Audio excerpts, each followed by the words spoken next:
Estamos de volta no terceiro e último bloco do Vale Notícias para retomar um assunto que a gente falou na última edição do jornal aqui, né? Do problema de postes que ficaram no meio da rua após pavimentação. Postes ficam no meio da rua em Avaré. Os moradores que utilizam o anel viário que liga a Vila Esperança ao bairro Nova Água Branca conversaram com a nossa equipe sobre os perigos que a pavimentação gerou. Aí os carros têm que ficar desviando também, tudo. Aí o povo, às vezes, tá assim, de carro tem que cortar caminho, porque não tem condições. Vanessa Cristina se preocupa com a saúde de seu filho. Porque eu tenho criança pequena, meu sogro é operado, a casa da vizinha também tem criança pequena, a poeira tá demais, a gente não tem condição de ficar comprando remédio e levando no pronto-socorro. Um caminhão para molhar todo dia, que seria muito bom pra gente, até sair o asfalto, né? Se Deus quiser, sai um dia. E essa situação dos postes no meio da rua? E vai ficar aqui até...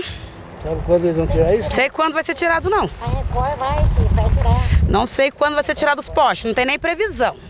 Porque a gente mora aqui há muito tempo, estamos acompanhando a obra, mas não tem nem previsão. A dona Aurora, de 68 anos, tem medo de novos acidentes. Ah, muita poeira demais aqui que eles fizeram isso daqui, esses postes que também que tá na beirada da rua, é perigoso, né, correr um acidente, porque já teve um carro que bateu lá em cima, onde fizeram fizeram a estrada lá. Então a gente tá querendo que a companhia tira, né? Porque fora as horas da noite, Deus o livre guarda, é um perigo louco, né? E mais o caminhão passa jogando aqui, porque é muita poeira, tem criança pequena, meu marido foi operado esses dias da próstata, então a poeira vai toda lá dentro, não tem como a gente limpar a casa daqui 5 minutos, fica tudo sujo de novo.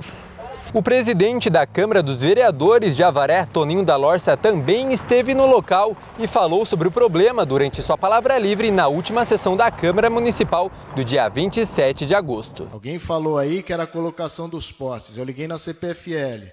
Dá para mudar o poste de lugar. Talvez demore 40 dias, mas dá. Agora, só porque é uma rua de bairro simples, tem que ser feita de qualquer jeito, mais estreita, sem compactar, para daqui 6 meses ela está cheia de buraco. O solo aí, quando eu estive, ele está borrachudo. Teria que se trocar o solo, como foi feito na SP 255. Mas não, vai jogando terra em cima, o asfalto, dinheiro público jogado no lixo. Rua estreita, falta de segurança. Não é porque é bairro simples que é para ser feito de qualquer jeito. Eles pagam imposto como nós. Está fora das especificações do nosso município. Rua tem que ter 8,5 metros. Se tiver até 8 metros, a gente faz de conta que não viu. Mas 6,60 metros de rua, não passam 2 carros. É questão de segurança.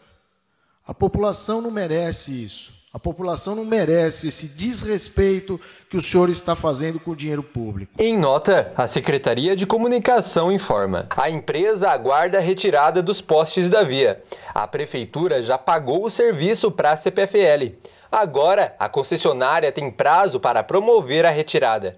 Por lei, a CPFL tem que enviar um aviso a todos os consumidores daquela região, avisando do desligamento que deve ocorrer nos próximos 15 dias, se efetivadas todas as notificações. Quanto à empresa, ela aguarda a liberação das medições por parte do Estado, dono da verba, para receber e dar continuidade à fase seguinte. Iniciar a fase seguinte, que só começa após a aprovação da etapa anterior. Daí muitos estão dizendo, Marcelo, mas a via ainda não foi totalmente pavimentada.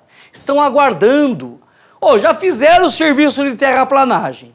Já jogaram o cascalho lá. E com os postes no meio da rua, é isso que vocês acabaram de ver aí, na reportagem. Não é 1, 2, 3 postes, são diversos postes que estão no meio da rua, podendo gerar graves acidentes. Já foram registrados acidentes, aliás, nesse trecho. A pessoa está trafegando com o carro, de repente dá uma olhada para o lado, pá, bateu no poste. Um poste estava no meio da rua, continua. E o pior, que eles construíram um canteiro central em determinado ponto desse anel viário, né? E os postes estão do lado do canteiro, não estão no canteiro central. Agora vem falar para mim, a obra não está pronta ainda. Se não está pronta, senhores da administração pública, por que não sinaliza esses postes para que não haja acidentes? Ou vocês estão esperando ocorrer algum tipo de tragédia para vocês tomarem alguma atitude? Lamentável, nós temos vídeos que mostram que moradores falam, esse poste no meio da rua aqui, nenhum caminhão passa, consegue passar. É um perigo enorme e leva perigo, sabe para quem? Para pedestres. Porque muitas pessoas andam por essa via também. E de repente o cara está lá, distraiu por algum caso, vê o poste, tenta tirar o carro do poste, acaba atropelando alguém. Agora, achar que isso é normal, vamos esperar a obra terminar, porque a companhia vai retirar os postes. Por que não fez essa solicitação antes, cara pálidas? É inacreditável as coisas que acontecem no município de Avaré. Não dá para acreditar. Parece que querem que aconteça alguma coisa de grave para o problema ser solucionado. Daí falam assim, Marcelo, mas na cidade tal também tem. Eu não quero saber de cidade tal. Eu estou falando desse problema do anel viário relacionado a Avaré. Está gastando aí uma grana muito grande para pavimentar esse anel viário, que eu acho legal, eu acho importante a pavimentação. Não sou contra, não. Sou totalmente favorável. Mas que faça um serviço correto. Não esse serviço medíocre que a Prefeitura de Avaré está realizando aí. Por meio de convênio, sei lá quem está fazendo a obra. Mas é um serviço medíocre. E para não falar irresponsável. Porque está levando perigo à população. Muito bem, vou seguindo com as informações, porque a Justiça determinou que o vereador Haroldo Soares da Silveira, de Paranapanema, volte a assumir a presidência da Câmara. No dia 27 de fevereiro deste ano, ele foi afastado do cargo de presidente depois de uma decisão liminar de primeira instância.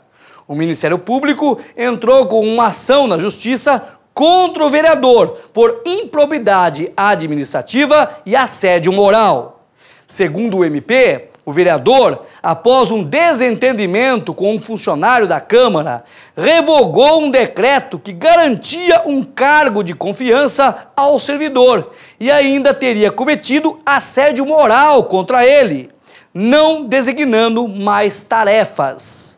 O vereador entrou com recurso no Tribunal de Justiça do Estado de São Paulo, que entendeu que não há motivos suficientes no processo que justifiquem o afastamento do cargo de presidente e o bloqueio de bens dele até que a ação seja julgada. A assessoria da Câmara Municipal de Paranapanema informou que ainda não foi notificada pelo Tribunal de Justiça, mas que vai seguir a decisão do TJ assim que receber a notificação.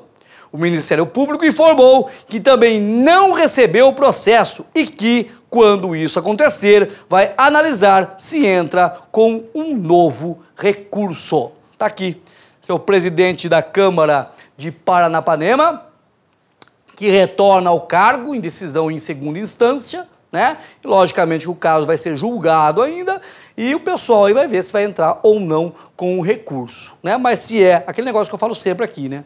Se é uma decisão judicial, cumpra-se primeiro, para depois você entrar com recurso e tentar reverter esta situação. Muito bem, vamos seguindo com as informações, para falar para vocês, ainda da região da cidade de Piraju, para falar do fim do drama de 3 irmãos que passaram os últimos 4 meses acolhidos na Casa Abrigo Municipal de Piraju. Oriundos de Timburi, os irmãos, todos menores de idade, estavam sendo vítimas de maus tratos e de violência doméstica. No dia 24 de agosto, em audiência presidida pelo juiz do direito, Dr. Acauã Miller Ferreira, as crianças foram devolvidas à família. Segundo a diretora do Departamento de Ação Social de Piraju, a Karina Pansanato, a família conseguiu reverter o ambiente de risco e de vulnerabilidade social dentro do qual as crianças estavam expostas. O repórter da rádio Eduvale FM, Diego dos Reis, esteve conversando aí com a diretora do Departamento de Ação Social de Piraju, a Karina Pansanato, que fala mais sobre esse assunto. Acompanhe. Desfecho feliz e resultado de muito trabalho, empenho, atendimento, acompanhamento, conhecimento dessas crianças. Eu acho que Piraju acabou colaborando, a equipe, né, do CREAS, que ajudou muito no acompanhamento desses casos, o Saúde Mental nos ajudou bastante, a APAI de Piraju, que acolheu, dois deles foram atendidos lá pela APAI, a escola do bairro, enfim. É um trabalho de equipe e da equipe do abrigo, lá interna, que frutificou no retorno dessas 3 crianças para a família, que é o desfecho mais feliz que a gente possa ter mesmo. O que a família precisou fazer para ter novamente essas crianças sob a sua responsabilidade? O que a gente pôde acompanhar nesse tempo é que a mãe recebeu todo o apoio do município de Timburi, através do acompanhamento da área da assistência, aluguel social, enfim, todo o suporte mesmo no acompanhamento dela e que tornou possível a volta das crianças, né, para ela. Atualmente a Casa Abrigo Municipal de Piraju conta com 5 crianças.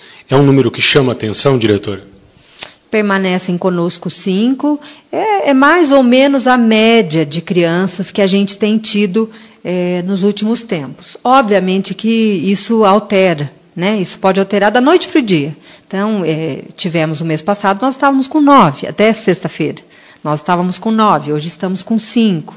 Sabemos que há casos bem complexos na cidade de Piraju, bem complexos, que estão sendo acompanhados por uma rede inteira, né, que envolve escola, envolve a saúde, envolve a assistência, o CREAS em particular, que é o serviço da assistência que acompanha bem de perto esses casos mais complexos, o Conselho Tutelar, e sabemos que há possibilidade de novos acolhimentos, né? A gente sempre trabalha e espera que não chegue ao acolhimento, porque a gente entende que por melhor que o serviço de acolhimento seja, e a gente se esmera muito para que ele seja de qualidade e tenha um espaço de acolhimento favorável, satisfatório, harmonioso para as crianças, não é a casa das crianças. Não é onde elas querem estar. Isso traz muito sofrimento para as crianças que são acolhidas.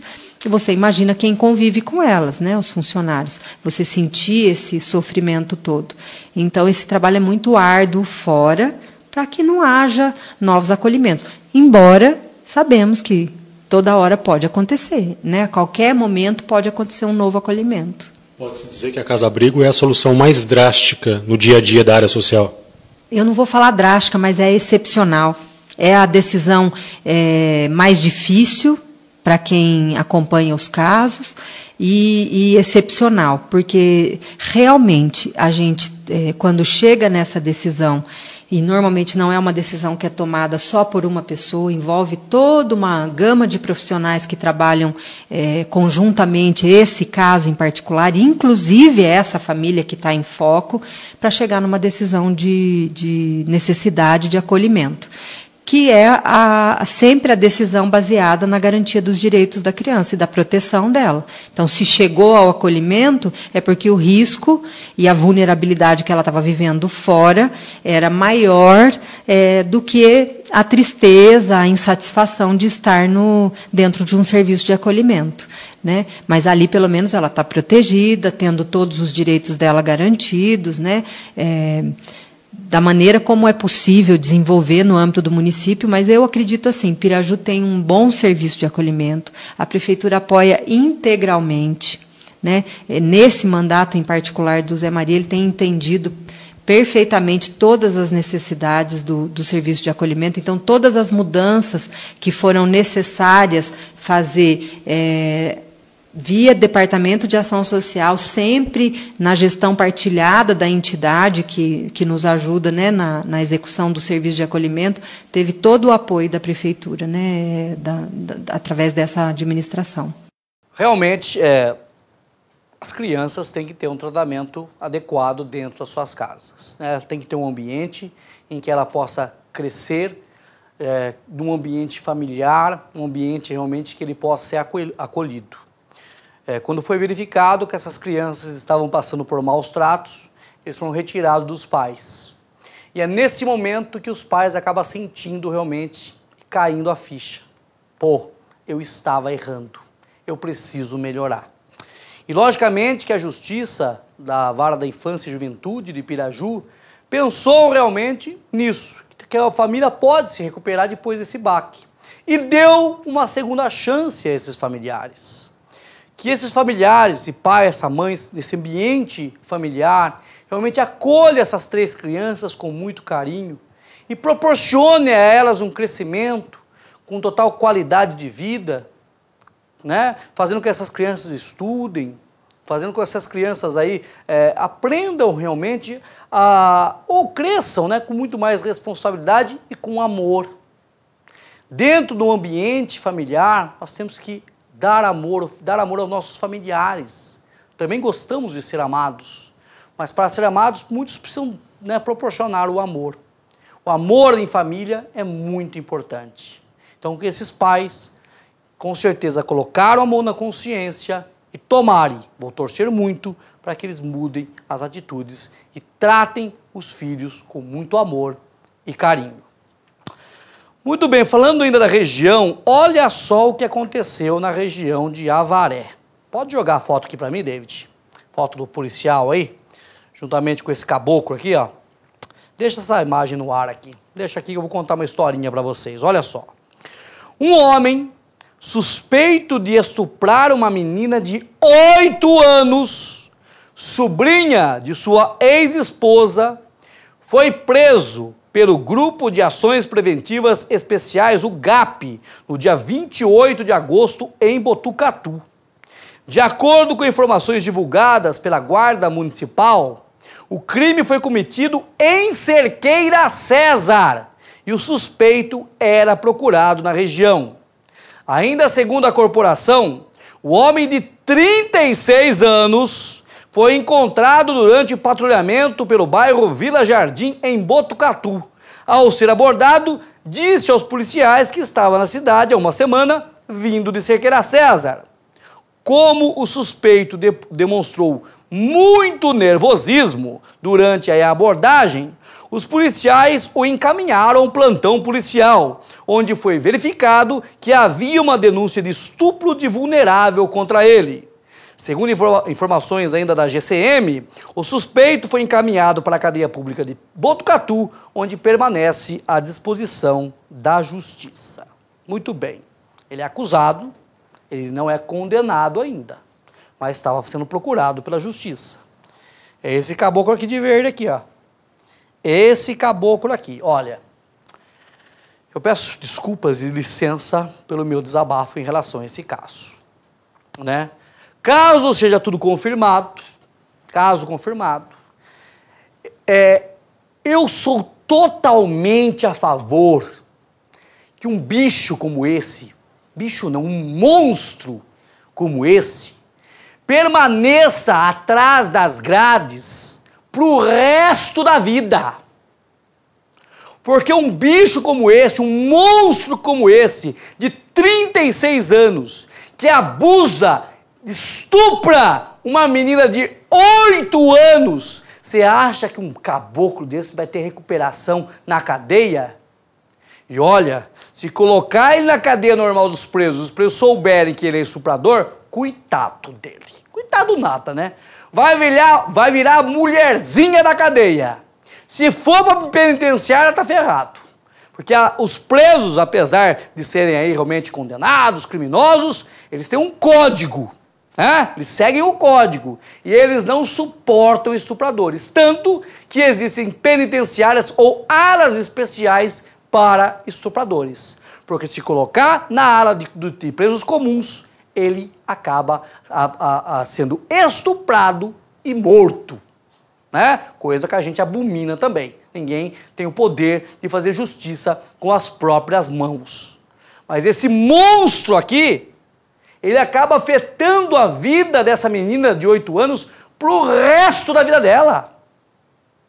Essa menina de 8 anos, imagina o trabalho psicológico que essa menina está tendo, mas sempre vai ficar na mente dela. Cria-se um trauma, realmente, muitas vezes, irreparável na vida dessa criança de apenas 8 anos de idade. Lamentável esse tipo de informação, mas ainda bem que colocaram a mão nesse monstro, colocaram ele atrás das grades e que a justiça mantenha ele onde ele deve ficar. Isso se confirmada todas as suspeitas. E para encerrar o programa, vamos falar para vocês de 2 prisões que aconteceram aí no município de Avaré. Um dos casos chama a atenção, que um suspeito aí, na verdade esse cara estava foragido há muito tempo e ele foi até notícia no programa Linha Direta, que era apresentado aí, que era levado ao ar pela Rede Globo e apresentado pelo falecido jornalista saudoso Marcelo Rezende. Trata-se de Alan Tramontina Valente Cerqueira, de 43 anos, que estava foragido da justiça há 2 décadas e foi localizado aí na zona rural de Piraju. O outro caso envolve um esportista avareense aí, né? Porque em cumprimento ao mandado de prisão expedido pela cidade mineira de Paraguaçu, a Delegacia de Investigações Gerais de Avaré prendeu, no dia 29 de agosto, este esportista. Ele é investigado pela Polícia Mineira por tráfico de drogas. Nosso repórter Caio Augusto esteve no plantão policial na Delegacia de Investigações Gerais e vai trazer mais informações sobre essas 2 prisões. Acompanhe.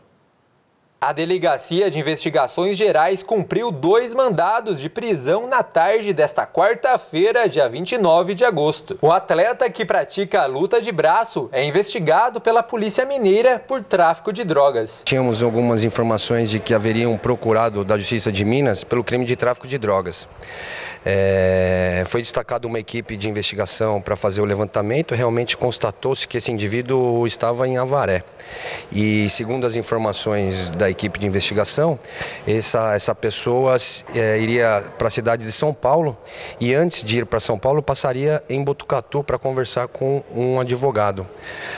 Sabedor dessas informações, a gente destacou uma equipe para a região de Botucatu, onde efetuamos um acompanhamento e uma campana. E assim que o indivíduo saiu do escritório de advocacia, identificamos ele como a pessoa que estava procurada, efetuamos a abordagem e verificamos que realmente tratava-se da pessoa que estava procurada pela justiça. Na abordagem, o atleta se mostrou arrependido. Ele se mostrou arrependido, inclusive durante as investigações a gente até intimou a mãe dele para conversar, para ver se ele poderia se entregar de uma forma espontânea. Ela já estava muito abalada com tudo isso que estava acontecendo, inclusive hoje ela disse que não via a hora de tudo isso acabar. E hoje, felizmente para a polícia, infelizmente para ele, nós conseguimos lograr êxito em capturar esse indivíduo que vai ficar à disposição da justiça para responder criminalmente pelos crimes que ele tenha cometido. A DIG de Avaré capturou também o autor de um duplo homicídio, denunciado pelo programa Linha Direta da Rede Globo. Os crimes ocorreram na cidade de Piraju, né? Ocorreram na cidade de Santo André e na cidade de Praia Grande. O primeiro foi em 1994 e o segundo em 2013. Desde o primeiro crime, essa pessoa hoje presa está usando uma identidade falsa, com o nome do seu irmão que não possui antecedentes criminais. Então, ele fez uma vida clandestina por mais de quase 25 anos, né? Utilizando-se da identidade do seu irmão e, por consequência, fugindo das responsabilidades penais pelos crimes que ele já foi, inclusive, condenado. O primeiro crime de Alan Tramontina Valente Cerqueira já foi prescrito. Tivemos a informação de que fazia 6 anos que essa pessoa residia em Piraju, na zona rural de Piraju, onde ele teria constituído uma família, né? Então começamos a monitorá-lo e nessa data culminou com a prisão dele. E a diligência teve que ser precisa, porque se falhássemos no método da prisão, ele certamente ele fugiria novamente e ficaria em local incerto e não sabido. Como foi a reação dele no momento de prisão? A família estava junto? Não, ele não teve tempo hábil de reação, né? E de antemão já confessou a sua verdadeira identidade e que estava usando o nome do seu irmão para fugir da responsabilidade penal. O senhor disse que ele constituiu uma família, a família dele estava junto na apreensão? A família estava junto, mas alegou também que não sabia da sua verdadeira identidade. O indivíduo será encaminhado para a cadeia pública de Piraju e estará à disposição da Justiça da comarca de Praia Grande. Muito bem, tá aí 2 casos que aconteceu aí, que a Delegacia de Investigações Gerais de Avaré acabou em cumprimento de mandado de prisão e até mesmo, né, na captura desse homem famoso, hein? O Alan Tramontina, né? Famoso o caboclo aí, né? 20 anos foragido, hein? 2 décadas. Ele pensou que não ia dar mais nada, né? Sossegou, foi lá para Piraju, montou uma família e pensou que nunca justiça seria feita. Mas aquela frase, né? A justiça tarda, mas não falha. Ele teve um dos crimes dele prescreveu, né? Pela quantidade de anos também, 20 anos, mas vai responder por tantos outros, né? Informações dão conta que ele dava tiro nas costas, né, das pessoas aí. Era um matador, então, né? Que o matador agora fique um bom tempo atrás das grades. Agora, a informação que mais chama a atenção é desse esportista. Até por ele ser suspeito e estar sendo investigado ainda, nós não podemos divulgar o nome dele, tá ok? Mas é um esportista de Avaré e me causou muita surpresa. Quando eu fiquei sabendo dessa informação aí, essa pessoa participou do meu programa N vezes aí, participou de vários campeonatos nacionais e internacionais, e quando eu vi essa notícia realmente, eu fiquei bastante abismado, né? Logicamente que é uma situação que teria acontecido nessa cidade mineira, né? E lá expediu esse mandado de prisão. Agora, logicamente, a Delegacia Seccional e a Delegacia de Investigações Gerais, a DIG de Avaré, deve se aprofundar mais nesse assunto para saber se ocorreu lá em Minas Gerais, será que não estava ocorrendo também em Avaré? Mas não temos que condenar ninguém referente a esse caso ainda, né? Vamos deixar a polícia investigar, é a polícia mineira que está tratando desse assunto, né? E a justiça lá concedeu esse pedido de prisão, né? E a DIG de Avaré simplesmente cumpriu o mandato, né? Vamos aguardar e com certeza mais informações a gente vai trazer para vocês aqui no do Vale Notícias. E com essas informações chegamos ao fim de mais um programa do Vale Notícias. Você segue com a programação do Vale TV e lembrando, né, que as principais notícias já estarão publicadas no Facebook aí da do Vale TV para você rever todas as nossas reportagens. E a gente estará de volta no próximo Jornal Inédito para você, sempre trazendo as informações com responsabilidade e imparcialidade. Até lá!